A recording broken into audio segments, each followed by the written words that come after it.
নমস্কার প্রিয় ছাত্রছাত্রীরা, আবারও চলে এসেছি তোমাদের সামনে আগন্তুক ইউটিউব চ্যানেলটি নিয়ে। আজকের আলোচনার বিষয় নবম শ্রেণীর বাংলা টেক্সট বইয়ে যে আবহমান গল্পটি আছে দশম পাঠে, সেই আবহমান গল্পের প্রশ্নোত্তর নিয়ে। তো দেখো, এই যে তোমাদের সামনে আবহমান গল্পটা নিয়ে এসেছি, আজকের প্রশ্নটি কী? আবহমান কবিতাটি প্রত্যেক মানুষের আত্ম অনুসন্ধানের কাহিনী আলোচনা করো, অথবা আবহমান কবিতা অবলম্বনে কবির মনোভঙ্গি ব্যাখ্যা করো, অথবা আবহমান কবিতার মূল ভাবনাটি সংক্ষেপে নিজের ভাষায় লেখো। তো এই প্রশ্নের উত্তরটা আলোচনা করব, তার আগে বলে রাখি, যদি তোমাদের আমার প্রশ্ন উত্তর শেয়ার ভালো লেগে থাকে অবশ্যই আমার চ্যানেলটি সাবস্ক্রাইব করো। আমার চ্যানেলের নাম আগন্তুক ইউটিউব চ্যানেল। আর যারা যারা এতদিনে সাবস্ক্রাইব করে ফেলেছো তাদেরকে বলি, তোমাদের আমার এই ভিডিওগুলি কেমন লাগছে সেটা কমেন্ট বক্সে লিখে জানিও।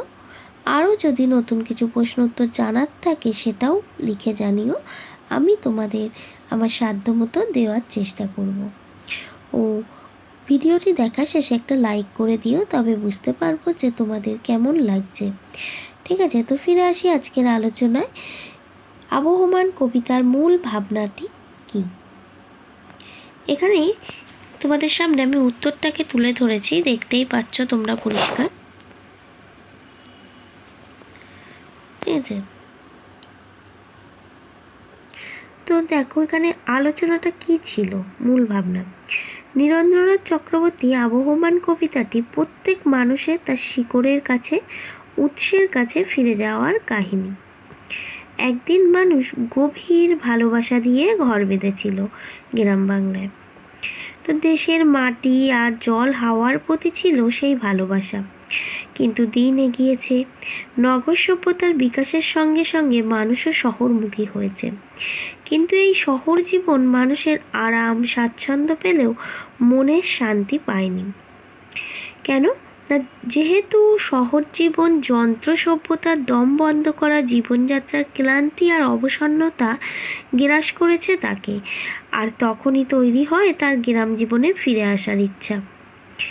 এক সময় কবি কিটস নাইটিঙ্গেল পাখির গান শুনে স্বদেশে ফিরে এসেছিলেন। কবি অরুণ মিত্রের ঘরে ফেরার ক্ষেত্রে কার্যকরী ছিল দেশ জননীর আহ্বান, আর আবহমান কবিতার উঠানে লাউ মাচায় দুলতে থাকা ছোট্ট ফুল যেন ফিরে আসা মানুষকে স্বাগত জানানোর জন্য তৈরি হয়ে থাকে। যাওয়া এবং আসার এই পর্বান্তরে স্পষ্ট হয়ে থাকে প্রকৃতি তার সহজ সরল জীবনকে কাছে পাওয়ার মানুষের পিপাসা। সারাদিন আপন মনে ঘাসের গন্ধ মেখে আর সারা রাত তারায় তারায় স্বপ্ন এঁকে মানুষের বেঁচে থাকাই আলোচ্য কবিতাটির বিষয়। এ আসলে ক্লান্তি অবসন্নতাকে অতিক্রম করে প্রতিটি মানুষের নিজেকে খুঁজে পাওয়ার চেষ্টা। এই উত্তরটাই লিখতে হবে।